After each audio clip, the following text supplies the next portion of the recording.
Good morning. Get a chance to be in the backyard here, and again, what a blessing to be in Southern California in November. Just want to say to you who are from our church, I hope you're praying for our weekend and that God would bless our efforts the next couple of days. And of course, beautiful weather, and it's great to be so blessed as we are. And I'm grateful for God's mercy, whatever. I remember one special Sunday we had parking lot filled with people and not enough room in the building, so we met outside and it rained. And not rained hard like some of you from the Midwest. It was a California mist. Another time we had a big day planned. We were having services scattered all over the area, all over the county, really. We probably had, I don't know, a dozen, maybe 20 different services in parks and different places. And of all things, it snowed. It snowed. I couldn't even believe it. We hardly, we've been here almost 40 years, and it's maybe a dusting of snow twice and a few inches of snow once, but it snowed on our big day. And I just shook my head and thought, God, it's your big day. You just do whatever you want with it, and left it at that. But I want to read you a quick story here of this is Sam Gipp's 2 volumes of Fight On, little short, just short one or 2 page stories of people who just toughed it out. And that is the Christian life. It's just hang in there and you'll be okay. And don't give up the fight, and just keep pressing on. And we are able to endure much more than we realize, and we're able to endure more than we want to endure. And some of the battles we face, I think, 100 years ago, 200 years ago, people were better. They went through things because everything in life was hard. Half the children born died in childbirth, and a third of the women died in childbirth, or whatever the numbers were. It's terrible. And we've got Novocaine instead of pulling teeth with a pair of pliers, and we're so spoiled by God's goodness. And it's just that we're soft. That's what we are. I admit I'm soft, and I like my food a certain way, and I like my right pillow and all those kind of things. But just read you a quick story. This is 1908. People were not soft in the Yukon territory of Canada. And James Christie was a fur trapper. And he left, and one day in October, James left his partner, George Crisfield, at their cabin, went out to do some trapping. And he told his partner that he wasn't going to be back for several days. 8 miles from his camp, he shot a moose and kind of buried it a little bit so he could get it on the way back. And he was actually trapping, so he's looking for the rivers where they had their trap set. Well, a grizzly bear, he came back to get the moose, and a grizzly bear had found the moose and dug it up and carried it away. Well, the guy wasn't giving up his moose. That was half the winter's meat. And so he followed the bear into the brush, and the bear came after him. And so he shot the bear. He said he shot it right through it. The bullet went right through and didn't even stop the bear. As the bear got closer, he shot the bear in the head. And the blood's pouring all over, and the bear didn't stop. And he's tearing at this at Christie. In the last 60 seconds of this grizzly bear's life, he smashed his skull, tore open his face, broke his jaw, ripped off his scalp, and chewed on his arm and leg, and then the bear dropped dead. And after looking at what a mess he was, Christie started traveling, dragging himself and traveling back toward a cabin. He knew where an empty cabin was. Theirs was further away. He gets to that cabin, crawls into a bunk, and passes out. He finally wakes up to find Crisfield, his partner that he'd left in the other cabin, taking care of him. Crisfield placed him into a hastily built toboggan, hooked to it 2 dog teams, and carted him 50 miles through the snow-covered wilderness to the nearest trading post for emergency medical treatment. The post attendants, not real doctors, they fixed him up as best they could, and they watched him for 2 months as he hovered between life and death. And he survived, and when he was strong enough, he then covered 250 miles back to the town of Dawson, where he could get serious medical treatment at a hospital. And he survived and lived on, because you just have to be tough and take it. And nobody wants that kind of thing. My thought is, what are you doing going in the bush after a grizzly bear? go find another moose. But these were different days for people. Thinking about things that are going on, I want to encourage you. We're going to be in the book of Proverbs, by the way. But I want to encourage you to take some time now.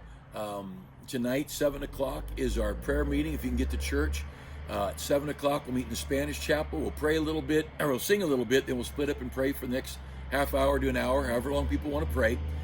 And then we're going to go, and then we'll leave. And then Saturday morning, of course, soul winning at 9:45. And we're going to go out and go to the streets. And if you just, maybe you're a little awkward talking to people, come with us and just pass out flyers. And just say, here, it's one side's English, one side's Spanish. If you don't want to talk to anybody, find Spanish-speaking people. And give those out. Just giving out those flyers would be so very helpful. And then and we want to stay out a little longer on Saturday, just getting some more done. Saturday evening, just dusk, 5 o'clock, we're going to meet up at church again. We're going to set up 300 or so chairs, a bunch of tables, and we'll have more chairs on reserve, but we're going to start with 300. And so we'll set up chairs and tables. Then we're just going to sit outside for a few minutes and pray again for God's blessing. Sunday morning schedule, we're going to meet at 9:30. All the adult Sunday school classes will have their food there at church, and their food tables down, not in the classrooms. We're meeting in the parking lot outside. And then we'll, excuse me, we'll have our, this cold winter weather we're having. And so we'll meet at 9:30 outside, and we're having breakfast being cooked, and it'll be a good time together, and just pancakes and maybe some other stuff as well. But lots of coffee and donuts, and it'll be a good morning. About 10 o'clock, we'll start the service, Spanish and English meeting together, and we have some Spanish music, some English music. It'll be a fun time. And the children, 6th grade and under, will be in Sunday school. Everybody else will be together in the outdoor service. Then we'll bring all the kids out. We'll get a group picture. And we're just going to have a morning's preaching. We're going to give away groceries and turkeys and some other special gifts to be a help to the community. It's a holiday help. We just want to be a help for the holidays. And it'll be a good day. The normal Sunday night, 6:30, and we'll want everybody to be there at 6:30 just to spend some time together. Now, after the service is over, about 11:30, we have some inflatables. We'll have some food, refreshments, and we'll meet together just for a little while. The kids get to play some, and the buses will head out and all. But Sunday night, 6:30, we'll be there. Get to hear some testimonies from the day. I hope you can be a part of Sunday. It'll be a great day. And you that are, maybe you're not comfortable being in the building or being around crowds yet, come to the Sunday morning service. Bring your own chair if you want to. Sit a little distant from people. Park in your car, and you'll be able to hear, or you could turn the FM on and listen. But come join us for church Sunday morning at 9:30 with refreshments. 10 o'clock the service will start, and get up close if you can. Park in your car, or bring your chair. Sit out however you want, and that'll be a good thing. So we're going to look at Proverbs today, and want you to look with me at the book of Proverbs, and let's see if we can find Proverbs chapter 19. Proverbs chapter 19. Better is the poor that walketh in his integrity than he that is perverse in his lips and is a fool. And there's no shame in being poor. There's a shame in being lazy. There's a shame in being perverse. But everybody is not going to make money and get the high-paying job, but everybody can love God and everybody can do right. And so he says you're better off being a poor person that has integrity. You're going to be honest. You're going to do right. Then he goes on a little bit further in verse 2. Also that the soul be without knowledge. It is good, it is not good. And he that hasteth with his feet sinneth. You don't want to be stupid. That the soul be without knowledge. It's not good. Read your Bible. Be a reader. Be a studier. And I don't mean don't listen to the news. The news, if you're not convinced yet that the government can't be trusted and the news media can't be trusted, you're not paying attention. I'm just telling you, you cannot trust what the government's putting out. You can't trust what the medical world's putting out. You can't trust what the Justice Department's putting out. You sure can't trust social media. You cannot trust the mainstream medias. There's some conservative news sites I'll listen to a little bit, but still very little, because we are just, I don't know if we've ever been in a culture in my lifetime where deception and corruption is so blatant, and people don't even care, and they get caught in it, and they don't get any trouble. They just keep on lying. And I think of the situation a while back.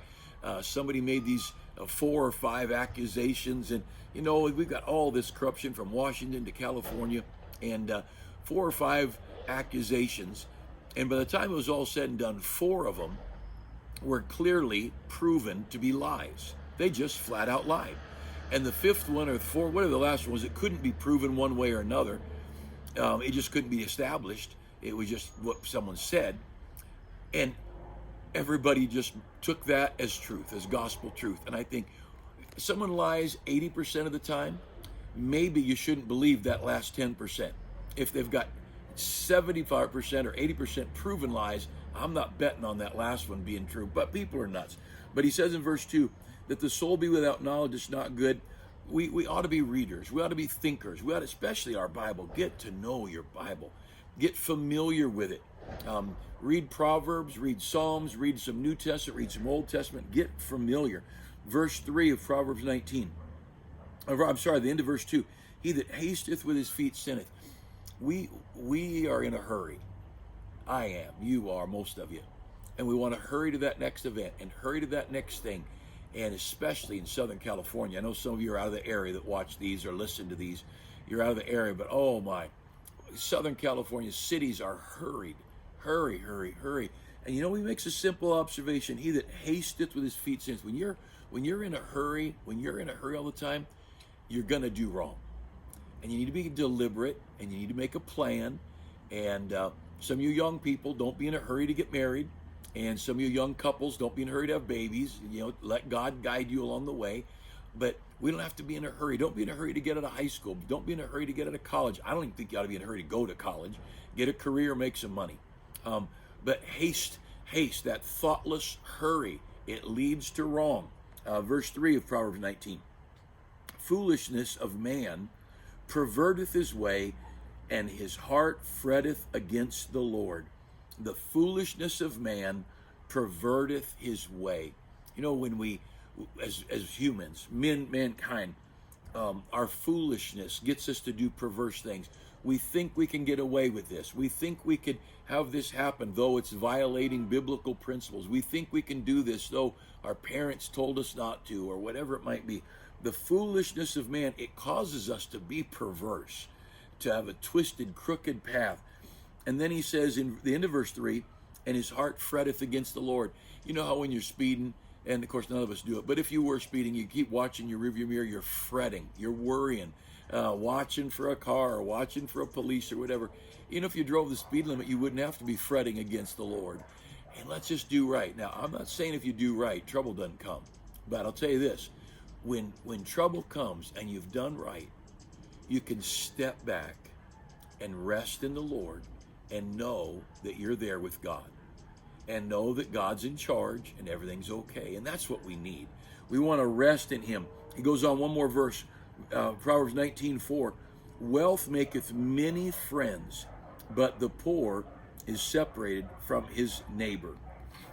Wealth maketh many friends. And now it's a sad thing. Now he's not saying it's right or it's good. It's just a reality.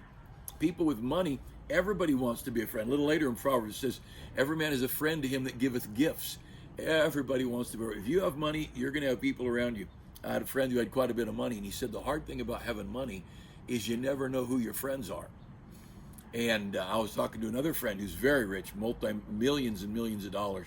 And he said, I asked him, I said, did you ever wonder if the people that dated your children were dating them because you have money? He said, no doubt. He said, I can guarantee you that there were people who dated my children who did it because they were my kids and they wanted to get some money. He said, boy, were they ever surprised. And but he says there in verse 4, wealth maketh many friends. And just a couple of thoughts on that. Don't let money be your motivator. Let's let right be our motivator. Not only should right be our motivator, living for others ought to motivate us. But when money, we seek after money, what an evil friend money is. It's a tool, but it will ruin us. It'll separate us from God. It'll separate us from our family and friends. The stories are endless of lottery winners who've ruined their lives with their millions, and it just the wealth may make friends, but they're not good friends. And then he goes on the end of verse 4, the poor is separated from his neighbor. And so you got two sides. The guy with money, he's got false friends. He didn't know who his real friends are. It's just the money that makes friends. He didn't have them. And then the poor guy, he's separated from his neighbor because his neighbor says, oh no, here's so and so. They're going to ask for a loan again. And that's why a little bit later in Proverbs he says this: give me neither poverty nor riches. Feed me with food convenient for me. He said, and then he goes on to say, why? Lest I be poor and take the name of the Lord in vain, or lest I be rich and forget God. And he said this: I don't want to be poor because it's got its problems, and I don't want to be rich. Give me just food convenient for me. Give me what I need. Now, let's just be honest. I'd be willing to say that you've got what you need. Most of the people in our church, most of the people that are our friends, most of the people that would watch our online ministries, you've got a place to live, and you've got a car, and you've got plenty of food, and you might not have some of the extras you'd like, but aren't we blessed? And let's not be discontent where we are. Paul said, having food and raiment, let us be there with content. And let's be careful not to be covetous of the rich. And let's be careful not to look down on the poor. But let's just be content. Let's work hard at enjoying things. I'm in my backyard. I like my yard. That's not elegant. We don't have a big old fancy pool. We don't have a lot of fancy, but everything that's here, my wife and I, or my kids, we planted it, and we like it. I like that there's some flowers still, and Thanksgiving next week, and there's flowers still blooming. I like that I've got a house, and my truck is 220,000 miles or something like that, but it's paid for and it runs good. And I like my wife, I like my children, and I'm blessed. And let's be content. Solomon says, give me neither poverty nor riches. Just feed me with food convenient for me. And let's not envy the rich. And let's not disdain the poor. And let's learn to be content. God is so, so very good to us. And I want to encourage you, it's Thanksgiving time. Would you just tell God thank you? Look around your yard, look around your house, look around your family, friends. Come to church Sunday and look around. Just say thank God. Thank God that you're saved. Thank God you've got a Bible. Thank God that you can read. Thank God that we got medical care. If right here I dropped over, I'm sure someone around here, I don't know if anybody's up, but I'm sure there's someone in the house that would eventually call 911 for me, or maybe they just bury me in the backyard and let me turn into dust. But we've got such a good God, and could we go into this week with a thankful heart, a thankful spirit, gratitude on our lips, and how grateful we ought to be for how good He's been. Hey, I hope you have a good day today, and again tomorrow our soul winning, tonight our prayer meeting, tomorrow soul winning and setting up at 5 and a prayer meeting, and then Sunday morning. Sunday morning will be a fun morning. Just one big service. The kids will have Sunday school and children's church, but the teenagers and the adults will have one big service together. A lot of fun, and there'll be food. The popcorn machine will be out, and then somebody's bringing hot dogs, and we'll just eat junk food and enjoy being together. So have a great day, and pray if you would. Take a moment right now. Thank God for how good He's been. Take a moment to pray for our weekend, that we would be a blessing, that our church would be a help to our community.